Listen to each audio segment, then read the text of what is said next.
Hi, welcome back to this video tutorial where we'll cover creating great pins for your Pinterest board.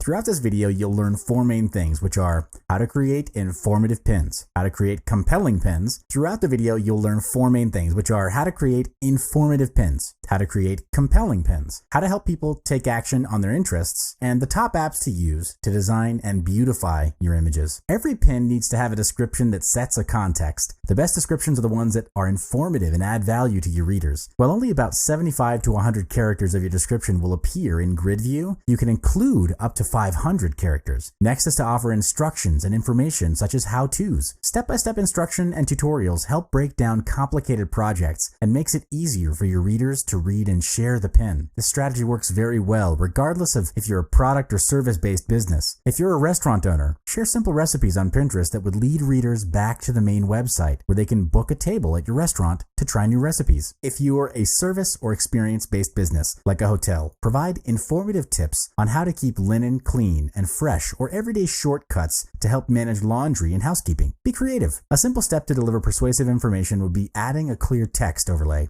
Text overlays can give pinners a snapshot of what the pin is about, especially when a pin's purpose isn't obvious from just the image. You need to make sure that you make the text a part of the design and large enough to read easily on mobile or in a grid view. Also, you definitely need to minimize the amount of text in an image. Next is to create compelling pins. First, use high-resolution, professional quality photographs and illustrations. Do not use images that are poorly lit, blurred, distorted, or appear amateurish. Also, you need to take note on the color, contrast, and lighting. Make sure your pins are able to express the features of your product correctly. Size and shape do matter. Pins look best when they are vertically oriented. I recommend an image aspect ratio of 2 to 3 or 1 to 3 to 5 and a minimum width of 600 pixels. Pins get cut off in feeds if the ratio is greater than 1 to 3 to 5, so make sure the image is not too tall. For example, an image that is 600 pixels wide should be between 900 pixels and 2100 pixels in height. Also, you need to pay attention to your composition.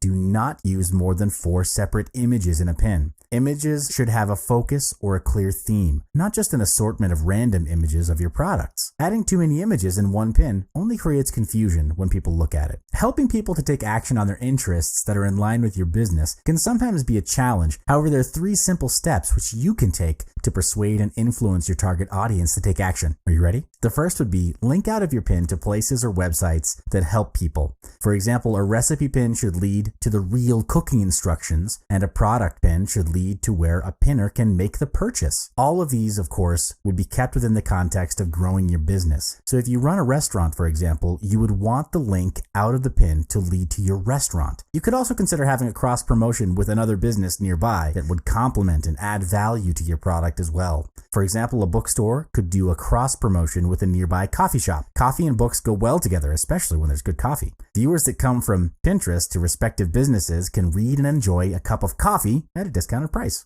The second is to make your pin a rich pin when possible. Rich pins have extra details like price, availability, or ingredients right on the pin, so people can do more with their pins. This would help your audience make decisions faster and qualify your customers easier. You would want to tend to people who are your customers instead of spending resources, energy, and time dealing with people who are not going to buy from you. All right? The last thing is to avoid time-sensitive information. Pins last forever, so steer clear of including words like new that will not always be relevant. For example, you should not write this in your description. This weekend only. Buy 1 Oxford and get the second one for half price. Here are 2 recommended apps to design and beautify your images. The first one is Pixlr. It is a free photo editing app that comes with tons of features and effects. You're able to edit your photo like a pro and add awesome effects to create stunning images. The next would be PIP Camera. It provides beautiful magazine-like templates that are appealing and eye-catching. Also, PIP Camera provides beautiful collage templates too, making editing multiple images into a collage an easy task. In summary, your pins need to grab attention through quality design and good copy. This is because Pinterest is image-driven, and I recommend investing a little bit more time and resources in creating beautiful images. The thing is that if it doesn't cut across all the noise of the thousands and thousands of pins on Pinterest, it won't get noticed or clicked on by readers, which then results in a potential loss on leads and sales. You'll learn more in the next module. I'll see you there.